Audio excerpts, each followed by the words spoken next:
Hello friend, welcome back to the my channel. Friend, आज हम reasoning के अंदर एनालॉजी से मोस्ट इंपॉर्टेंट क्वेश्चन कवर करने वाले हैं। सारे क्वेश्चन आपको प्रीवियस ईयर मिलने वाले हैं। काफ़ी बेहतरीन प्रैक्टिस टेस्ट होने वाला है, तो आपको ध्यानपूर्वक पूरा प्रैक्टिस टेस्ट लगाना है, जो आपको हेल्प करेगा अपकमिंग गवर्नमेंट एग्जाम में। चाहे आप तैयारी कर रहे हो एनटीपीसी के लिए, सीपीओ के लिए, आरपीएफ के लिए, जीडी के लिए, किसी भी एग्जाम की अगर आप तैयारी कर रहे हैं, ये क्वेश्चन आपको हेल्प करने वाले हैं। तो ध्यानपूर्वक आपको पूरा प्रैक्टिस टेस्ट लगाना है, सारे क्वेश्चन को अटैम्प्ट करेंगे।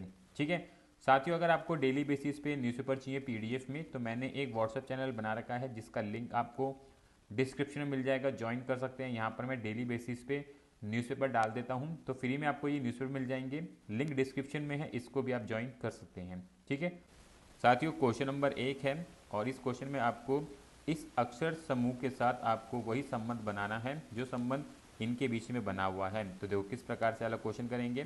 सबसे पहले हम प्रोडक्ट को यहाँ पे लिख लेंगे, और उसके बाद इसके कूट को हमें देखना है किस प्रकार से इसका कूट लिखा गया है। तो अगर आप इसका कूट देखोगे, जो ये कूट लिखा गया है, ये अल्फ़ाबेट के वर्णमाला क्रम के अनुसार लिखा गया है। जैसे सबसे पहले ए आता है, फिर बी आता है, फिर सी आता है, फिर डी आता है।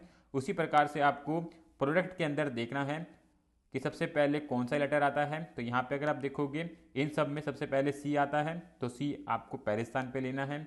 उसके बाद डी आता है, तो डी दूसरे स्थान पे आ जाएगा। उसके बाद ओ आएगा, उसके बाद पी आएगा, उसके बाद आर आएगा, उसके बाद टी आएगा, फिर यू आएगा। तो यहाँ पे जो कूट लिखा गया है वो वर्णमाला क्रम के अनुसार लिखा गया है। तो आपको क्वालिटी के अंदर देखना है वर्णमाला क्रम किस प्रकार से बनेगा। तो सबसे पहले आपको देखोगे तो यहाँ पे ए आएगा, क्योंकि वर्णमाला क्रम के अनुसार सबसे पहले ए आता है। फिर आपको आई आता हुआ दिखाई देगा, फिर एल आता हुआ दिखाई देगा, फिर क्यू आएगा, उसके बाद टी, यू और वाई। तो ये क्रम बनेगा, और यहाँ पे जो राइट आंसर बनेगा वो ऑप्शन ए वाला बनेगा। ठीक है, और आप देख सकते हो क्वेश्चन एसएससी के जीडी एग्जाम में पूछा गया था 2023 शिफ्ट 4 के अंदर। बेहतरीन क्वेश्चन है, बेहतरीन लॉजिक है। ऐसे लॉजिक आपको ध्यान में रखना है, ताकि एनालॉजी से जो क्वेश्चन बनते हैं उनको आप जल्द से जल्द अटेम्प्ट करके सॉल्व कर लें। ठीक है साथियों, क्वेश्चन नंबर 2 है। अच्छा क्वेश्चन है ये भी। यहाँ पे आप देख सकते हो ये क्वेश्चन एसएससी के जीडी एग्जाम में पूछा गया था 2023 शिफ्ट सेकंड के अंदर। तो यहाँ पे मेमोरी का कोड दे रखा है, आपको ब्रेन का कोड दे रखा है, तो ड्रीम का कोड निकालना है, और इन सब के बीच में संबंध हो वो सेम लगे, यानी कि लॉजिक आपको सेम लगाना है। तो सबसे पहले हम चेक कर लेंगे मेमोरी के अंदर किस प्रकार से इन्होंने कूट लगा रखा है। तो यहाँ पे इनको लिख लेते हैं, और इसके कूट को भी लिख लेते हैं एक बार नीचे। तो देखो यहाँ पे जो लॉजिक लगा हुआ है, हम एम से एन तक जाएंगे, तो यहाँ पे हमें एक लेटर आगे जाना होगा। ई से एफ तक जाने के लिए एक लेटर इंक्रीज करना होगा। फिर एम से एन तक जाने के लिए एक लेटर इंक्रीज करना होगा। ओ से पी तक जाने के लिए एक लेटर इंक्रीज करेंगे। आर से एस जाने के लिए एक लेटर इंक्रीज करेंगे, और वाई से जेड तक जाने के लिए यहाँ पे भी एक लेटर इंक्रीज करना होगा। सेम लॉजिक आपको आगे भी देखने को मिलेगा। तो ड्रीम के अंदर भी हमें ये लॉजिक लगाना है, यानी कि डी के अंदर एक लेटर आगे जाएंगे तो हमें ई मिल जाएगा। आर के अंदर एक लेटर आगे जाएंगे एस मिल जाएगा। ई के अंदर हम एक लेटर आगे जाएंगे तो हमें एफ मिल जाएगा। तो हमें पहले ऑप्शंस को भी देख लेना है, जो ऑप्शन एलिमिनेट हो उनको एलिमिनेट कर दें। जैसे ऑप्शन ए आंसर नहीं बनेगा, एन दे रखा है, जबकि पहला लेटर ई है, तो ऑप्शन ए कट जाएगा। बी बन सकता है, सी बन सकता है, डी नहीं बनेगा। उसके बाद अगर आप देखोगे ऑप्शन बी के अंदर सेकंड लेटर एस है, और हमें पता है सेकंड लेटर एस होना चाहिए, तो सेम आ रहा है। पर सी के अंदर सेकंड लेटर एफ दे रखा है, तो इसलिए ऑप्शन सी कट जाएगा। ऑप्शन बी वाला यहाँ पे राइट आंसर बन जाएगा। तो आपको ऑप्शंस भी एलिमिनेट करते हुए चलना है, ताकि पूरा सॉल्व ना करना पड़े, उससे पहले ही आपका आंसर मिल जाए। ठीक है साथियों, क्वेश्चन नंबर 3 है।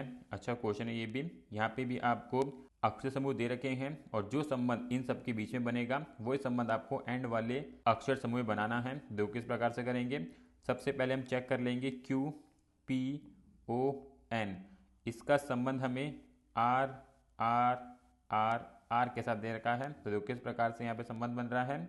अगर मैं Q से R तक जाऊँ, तो यहाँ पे मुझे एक लेटर इंक्रीज करना होगा, यानी कि Q के बाद हमें पता है R आता है। उसी प्रकार से P से R तक जाने के लिए दो लेटर इंक्रीज करने होंगे, यानी कि P और Q को छोड़ूंगा तो R पे पहुँच जाऊँगा। O के अंदर जब मैं 3 लेटर इंक्रीज कर दूंगा तो मैं R पे पहुँच जाऊँगा, और एन के अंदर अगर मैं 4 लेटर इंक्रीज कर दूंगा तो यहाँ पे भी मैं आर पे पहुँच जाऊँगा। तो यहाँ पे आपको सीक्वेंस फॉलो करना है, +1 +2 +3 +4 का। तो ये लॉजिक हमें लगाना है PKON के अंदर। तो मैं P के अंदर एक लेटर आगे जाऊं तो मुझे Q मिल जाएगा। और अगर मैं विकल्प की बात करूं, ऑप्शन ए आंसर नहीं बनेगा, R दे रखा है। ऑप्शन बी नहीं बनेगा, M दे रखा है।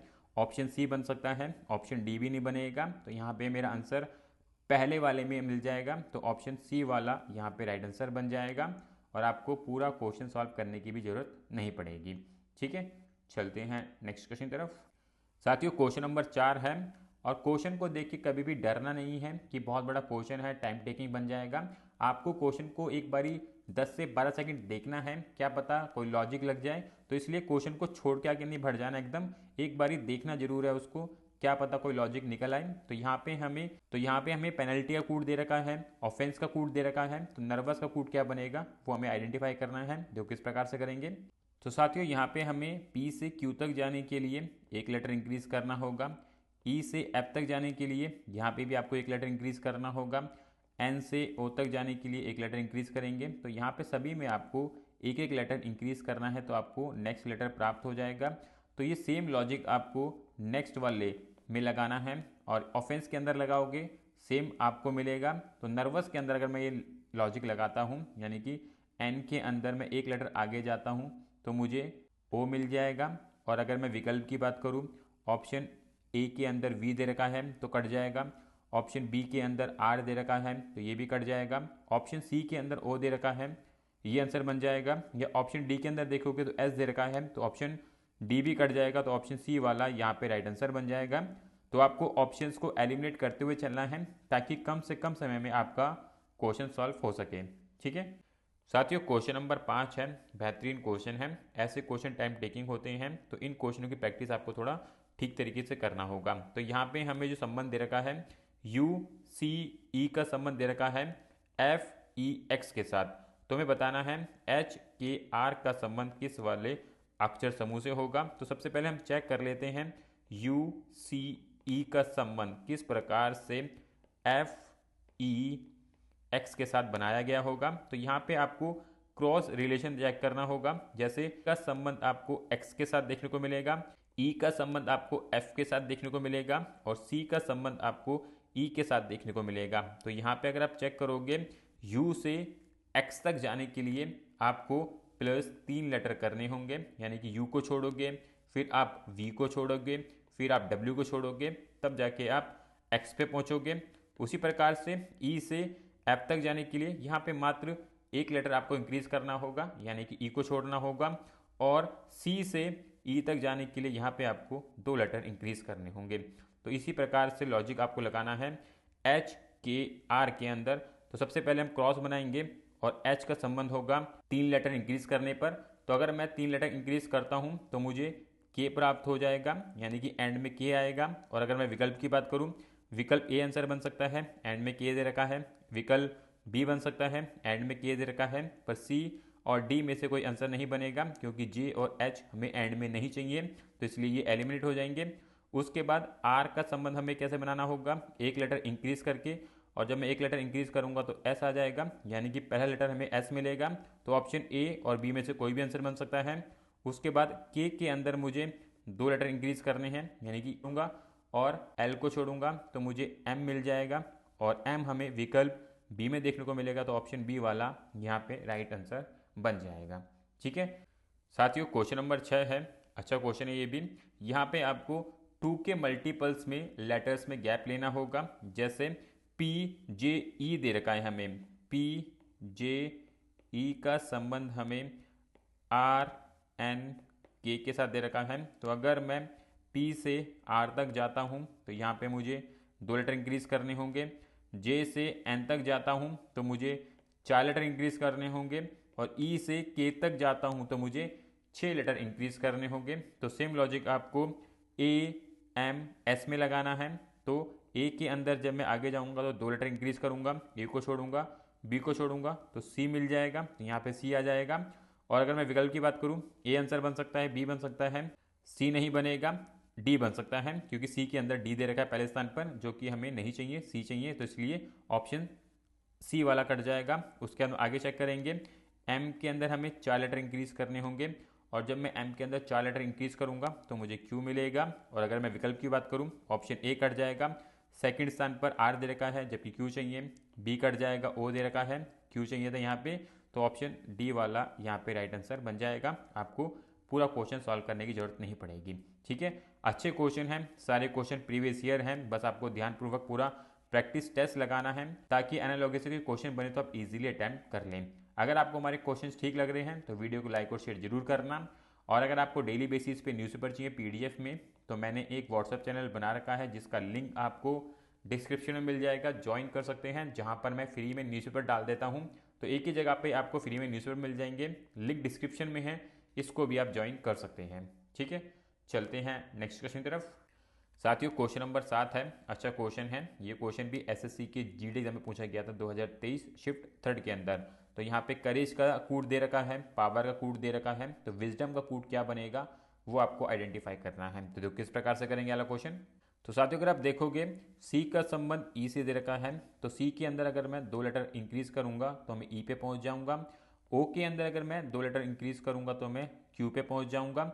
यू के अंदर अगर मैं 2 लेटर इंक्रीज करूंगा डब्ल्यू पे पहुंच जाऊंगा। तो यहाँ पे सभी के अंदर आपको 2-2 लेटर इंक्रीज करने हैं, तो आपको नेक्स्ट लेटर प्राप्त होगा। तो देख सकते हो सभी के अंदर हमें 2-2 लेटर इंक्रीज करने होंगे। तो विजडम के अंदर भी हमें 2-2 लेटर इंक्रीज करने हैं। तो डब्ल्यू के अंदर अगर मैं 2 लेटर इंक्रीज करूंगा तो मुझे वाई प्राप्त होगा। और अगर मैं विकल्प की बात करूं, ऑप्शन ए आंसर नहीं बनेगा, ई दे रखा है, ऑप्शन बी नहीं बनेगा, एफ दे रखा है, ऑप्शन सी नहीं बनेगा, डब्ल्यू दे रखा है, तो ऑप्शन डी वाला यहाँ पे राइट आंसर बन जाएगा। पूरा क्वेश्चन सॉल्व नहीं करना पड़ेगा, बस आपको ऑप्शंस एलिमिनेट करते हुए चलना है। ठीक है साथियों, क्वेश्चन नंबर 8 है, और क्वेश्चन नंबर 8 के अंदर जो लॉजिक लगने वाला है वो हमने क्वेश्चन नंबर 6 के अंदर लगाया है। तो सेम लॉजिक यहाँ पे हम यूज़ करेंगे। पी एल सी का संबंध हमें ई ओ टी से दे रखा है, तो वही संबंध हमें चेक करना है एच सी एन के अंदर। तो सबसे पहले हम देखेंगे पी एल सी का संबंध हमें ई ओ टी से दे रखा है। तो यहाँ पे हमें क्रॉस रिलेशन करना है, जैसे पी का संबंध होगा टी के साथ, सी का संबंध होगा ई के साथ, और एल का संबंध होगा ओ के साथ। तो पी से टी तक जाने के लिए आपको 4 लेटर इंक्रीज करने होंगे, सी से ई तक जाने के लिए 2 लेटर इंक्रीज करने होंगे, और एल से ओ तक जाने के लिए 3 लेटर इंक्रीज करने होंगे। तो यही लॉजिक आपको एच सी एन के अंदर लगाना है, यानी कि एच में जब आप 4 लेटर इंक्रीज कर दोगे तो आपको एल प्राप्त हो जाएगा। और अगर मैं विकल्प की बात करूं तो ऑप्शन ए आंसर बन सकता है क्योंकि एंड में एल दे रखा है, बी नहीं बनेगा, एम दे रखा है, सी बन सकता है, डी नहीं बनेगा क्योंकि एम दे रखा है। तो हमें आगे चेक करना होगा, और एन के अंदर हमें 2 लेटर इंक्रीज करने होंगे, और जब मैं एन के अंदर 2 लेटर इंक्रीज करता हूं तो मुझे पी प्राप्त हो जाएगा, यानी कि पहले स्थान पर पी आएगा। तो इस प्रकार से ऑप्शन ए वाला आंसर बन जाएगा, ऑप्शन सी नहीं बनेगा क्योंकि क्यू दे रखा है। ठीक है साथियों, क्वेश्चन नंबर 9 है, ये भी अच्छा क्वेश्चन है। यहाँ पे हमें केयरफुल का किसके साथ संबंध होगा वो देखना है। कैपेबल का संबंध हमें दे रखा है, ऑक्शन का संबंध हमें दे रखा है, केयरफुल का निकालना है। तो देखो किस प्रकार से करेंगे वाला क्वेश्चन। तो देखो साथियों, यहाँ पे हमें कैपेबल का कूट ये दे रखा है, तो यहाँ पे क्रॉस रिलेशन बनाना है, जैसे सी का संबंध होगा सी के साथ, पी का संबंध पी के साथ, और ए का संबंध ए के साथ। ठीक है, उसके बाद अगर आप देखोगे इस ए का संबंध एंड में जाता हुआ दिखाई देगा, उसके बाद ई का संबंध आपको इधर आता हुआ दिखाई देगा, बी का संबंध आपको दिखेगा इस साइड, और एल का संबंध इधर। तो आपको देखना है स्टार्टिंग के 3 लेटर्स का रिलेशन किस प्रकार से बन रहा है, और एंड के 4 लेटर्स का संबंध कैसे बन रहा है। तो यही आपको लॉजिक लगाना है केयरफुल के अंदर, और इसका आंसर बताना है। तो सबसे पहले हमें लेना है सी ए आर।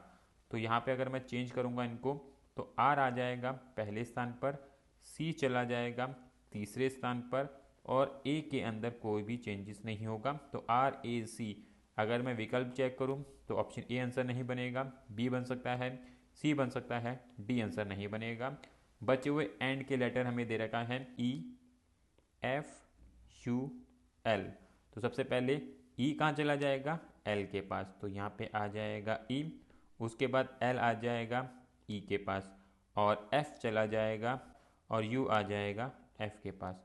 तो इस प्रकार से R A C L U F E, ये अगर आप देखोगे आपको विकल्प सी के अंदर देखने को मिलेगा, तो ऑप्शन सी वाला यहाँ पे राइट आंसर बन जाएगा।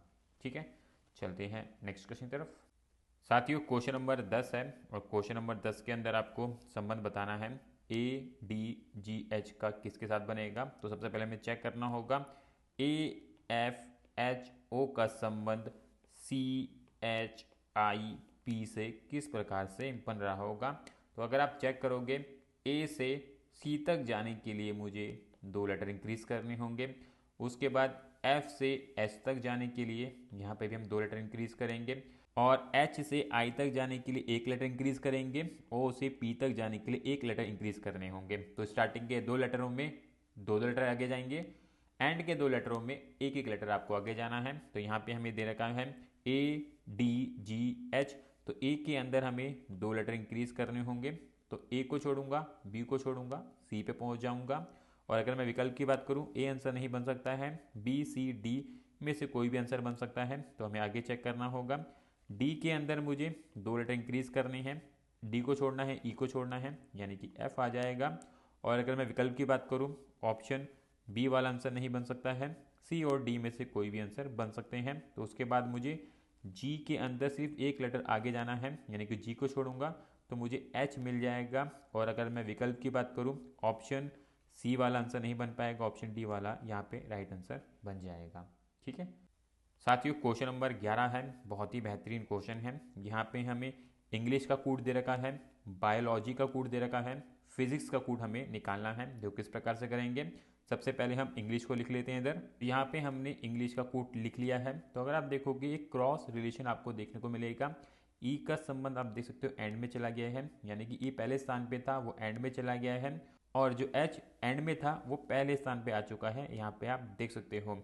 उसके बाद एन को आप देख सकते हो, एन जो है आपको दूसरे स्थान से एकदम एंड से दूसरे स्थान पे जाता हुआ दिखाई देगा, और एस जो है एंड से दूसरे स्थान पे था वो स्टार्टिंग के दूसरे स्थान पर आ गया है। तो सेम आपको आगे इसी प्रकार से बढ़ना होगा। आप जी का रिलेशन देख सकते हो, आई का रिलेशन देख सकते हो, एल का जो प्लेस है वो अपने वहीं पे रहेगा, उसके स्थान में कोई चेंजेस आपको नहीं आते हुए दिखाई देंगे। तो इसी प्रकार से फिजिक्स जो हमें दे रखा है, फिजिक्स में जो पी है वो आपको एंड में जाता हुआ दिखाई देगा, यानी कि वो एंड में आएगा।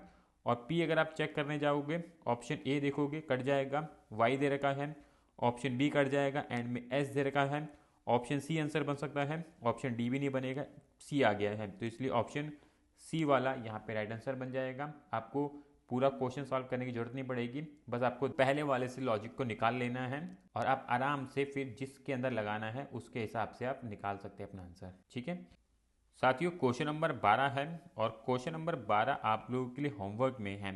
इस क्वेश्चन को आपको सॉल्व करना है और इसका जवाब आप लोगों को कमेंट में बताना है। हिंट के तौर पे मैं आपको बता देता हूँ, इसका आंसर सी या डी में से कोई एक होने वाला है। काफ़ी अच्छा क्वेश्चन है, देखते हैं कितने बच्चे इस क्वेश्चन को सॉल्व कर पाते हैं। ये क्वेश्चन भी एसएससी के जीडी एग्जाम में पूछा गया था 2023 शिफ्ट 4 के अंदर। अच्छा क्वेश्चन है, ट्राई जरूर करना है इसको। चलते हैं नेक्स्ट क्वेश्चन की तरफ। साथियों क्वेश्चन नंबर 13 है, अच्छा क्वेश्चन है ये भी। यहाँ पे हमें सॉल्व का कूट निकालना है। क्विस्ट का कूट हमें दे रखा है, रिच का कूट हमें दे रखा है, सॉल्व का कूट क्या होगा वो आइडेंटिफाई करना है। जो किस प्रकार से करेंगे, सबसे पहले क्यू ई एस टी लिख लेते हैं, और इसका जो कूट दिया गया है वो भी लिख लेते हैं, V U G W S. और अगर आप देखोगे यहाँ पे रिलेशन जो है Q का संबंध है S के साथ, और अगर मैं Q के अंदर 2 लेटर इंक्रीज करता हूँ तो S पे पहुँच जाऊँगा। उसी प्रकार से U का संबंध W के साथ है, अगर मैं 2 लेटर इंक्रीज करता हूँ U के अंदर तो मैं W पे पहुँच जाऊँगा। और E का संबंध आपको G से दिखेगा, अगर मैं E के अंदर 2 लेटर इंक्रीज करता हूँ G पे पहुँच जाऊँगा। S का संबंध U से मिलेगा, अगर 2 लेटर इंक्रीज करूँगा S के अंदर तो मैं U पे पहुँच जाऊँगा। और T का संबंध आपको V के साथ दिखेगा, अगर मैं T के अंदर 2 लेटर इंक्रीज करता हूँ तो V पे पहुँच जाऊँगा। तो यहाँ पे आपको 2-2 लेटर का इंक्रीज मिलेगा, और पहले स्थान पर जो लेटर लिखा हुआ है वो एंड में चला जाएगा। तो सॉल्व जो है, सॉल्व के अंदर जो S दे रखा है उसके अंदर मैं 2 लेटर इंक्रीज करूँगा, यानी कि U आएगा, और U जो है एंड में चला जाएगा। और अगर मैं विकल्प की बात करूँ ऑप्शन ए आंसर नहीं बनेगा, जी दे रखा है, ऑप्शन बी नहीं बनेगा, यहाँ पे भी हमें जी देखने को मिल रहा है, सी बन सकता है क्योंकि सी के अंदर हमें यू दे रखा है, और डी नहीं बनेगा क्योंकि एंड में हमें वी दे रखा है, तो हमें यू चाहिए था, इसलिए ऑप्शन सी वाला यहाँ पे राइट आंसर बनेगा। तो आपको ऑप्शंस एलिमिनेट करने हैं ताकि ऐसे क्वेश्चन को आप जल्द से जल्द सॉल्व कर सकें। साथियों क्वेश्चन नंबर 14 है, और क्वेश्चन नंबर 14 आप लोगों के लिए होमवर्क में है। इस क्वेश्चन को भी ट्राई करना, सॉल्व करना, और आपको कोशिश करना है इसका जवाब कमेंट में बताने की। ठीक है, चलते हैं नेक्स्ट क्वेश्चन की तरफ। साथियों क्वेश्चन नंबर 15 है, काफ़ी बेहतरीन क्वेश्चन है। यहाँ पे हमें लेमन का कूड बनाना है, प्रिंट का कूड दे रखा है, काफ़ी अच्छा क्वेश्चन है। जो किस प्रकार से करेंगे, सबसे पहले हम लिख लेते हैं PRINT, इसका कूट हमें दे रखा है RNTPI। तो अगर आप देखोगे यहाँ पे आपको क्रॉस रिलेशन देखने को मिलेगा, जैसे P आपको फोर्थ स्थान पे जाता हुआ दिख रहा होगा, R को अगर आप देखोगे वो पहले स्थान पे आ चुका है, I जो है आपको एंड में जाता हुआ दिख रहा होगा, उसके बाद T जो आपको है तीसरे स्थान पे आता हुआ दिखाई देगा, और N जो है दूसरे स्थान पे चला गया है। तो यहाँ पे आप रिलेशन देख सकते हो किस प्रकार से बनाया गया है। तो सेम रिलेशन हमें लेमन में बनाना होगा। जो L है वो आपको फोर्थ स्थान पे, यानी कि O के नीचे आपको L जाता हुआ दिखाई देगा। और अगर मैं विकल्प की बात करूं, देखो विकल्प ए आंसर नहीं बनेगा, L जो है फोर्थ स्थान पे आना चाहिए था, O आ रखा है। उसी प्रकार से B नहीं बनेगा, M आ रखा है फोर्थ स्थान पे, C बन सकता है, D नहीं बनेगा, तो ऑप्शन सी वाला यहाँ पे राइट आंसर बनेगा। तो इंपॉर्टेंट क्वेश्चन है, बेहतरीन क्वेश्चन है। ऐसे क्वेश्चन टफ होते हैं तो इनको आपको मार्क करके रखना है ताकि एग्जाम में आए तो आप इनको कर सकें। ठीक है, तो साथियों यहाँ पे हमने एनालॉजी से मोस्ट इंपॉर्टेंट वीडियो कवर कर ली है। ये वीडियो नंबर 9 है। इससे पहले मैंने 8 वीडियो बना दी हैं, तो आपको इससे पहले वाली वीडियो देखने के लिए आप मेरे चैनल की प्लेलिस्ट में जाके इससे पहले वाली वीडियो भी देख सकते हैं, जहाँ पे हमने काफ़ी बेहतरीन क्वेश्चन कवर किए हैं ताकि आपकी प्रैक्टिस बेहतर हो सके। और भी इसी प्रकार की वीडियोस के लिए आप चैनल को सब्सक्राइब कर सकते हैं, बेल आइकन क्लिक कर सकते हैं ताकि आपके पास सारे नोटिफिकेशन टाइम टू टाइम पहुँचते रहें। मिलेंगे नेक्स्ट वीडियो में। राधे राधे।